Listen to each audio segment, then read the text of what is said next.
So, Mr. Dragotta, thank you very much for having us here in CCXP 25.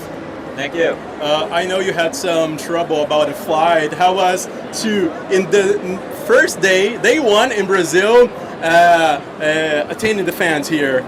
Yeah, it was amazing. I mean, my flight was delayed 5 hours, so all in all, it was like a 24-hour trip to get here. And then I came right to the show, and we did like 3-4 hours of signing. And yeah, the fans have keeping me energized, keeping me awake, and the Brazilians are amazing. Love them. Thank you. Talking about Absolute Batman, Batman has a lot of, origin stories retailed. Yes. And since Elseworlds and a lot of things, and for you and Scott Snyder, what was the biggest issue to be well succeeded doing another origin story but remaining fresh? I think Scott's idea to really make this a Batman of today. So for me, the major hook was both of his parents normally die in the regular DCU. In our book, his father is killed in a school shooting. And that's really close to home and what's going on in America. And I really like how that spoke to what's happening in the world. And just everything a part of the storyline that kind of feels like ripped from the headlines, but it's so bombastic and big that we get to do it in a comic book sense. And the Absolute books, we can draw upon 80 years of Batman history, but we have no rules. We can break any rule we want, and we literally are doing whatever we want, and we're just really going for the most entertaining stories possible. Even the costume designs, Catwoman's totally different, and it's a dark story because Batman is dark.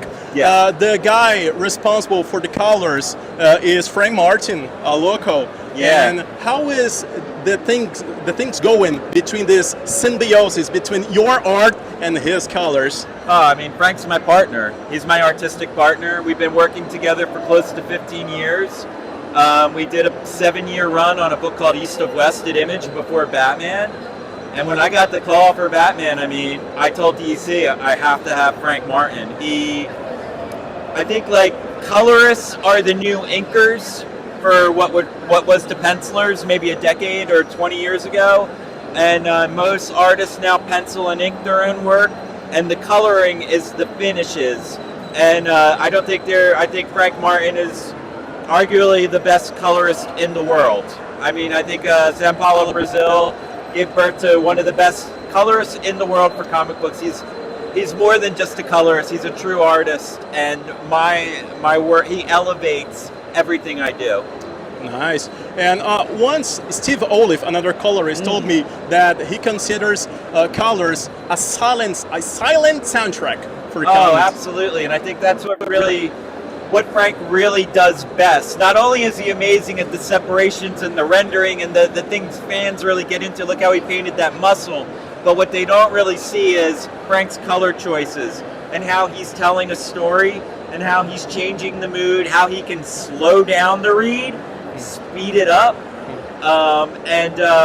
yeah, he is, like I said, he's integral to the book. He's a big part of the pacing of it, how we read it and how we take it in, and he's just as much as a storyteller as I am, and he just does it with color. Okay, you've mentioned East-West. One of your past works is X-Statics, a lot of pop culture comic. So you're transiting between a lot of genres. Is there any genre you would like to do? Because X-Statics is more colorful. It's more, there's some kind of humor, something that we don't do in Batman. Is there something you didn't do it yet, but would you like to do?